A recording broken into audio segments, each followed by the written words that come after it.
if there is anything against any past government official, due process must be followed. And I'm sure all of us will have peace. My respected colleague, extend to His Excellency the President of the Republic the assurances of the minority that with this, we will also accord him every courtesy due him as President of the Republic.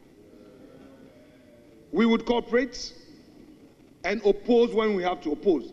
After all, our duty is to oppose you.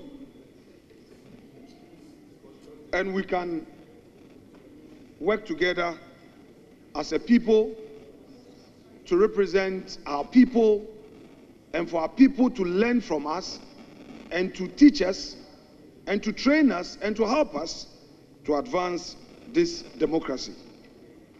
I want to conclude, Mr. Speaker, by saying that Mr. Ken Ofori-Atta, as at this morning, I had an extensive engagement with him. He's traumatized by the labeling of this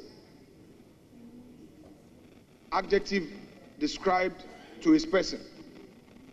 But he still knows that his God is with him. He's undergoing some medical procedure.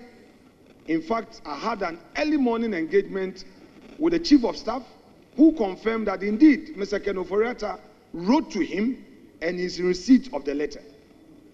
He was very sincere in telling me that.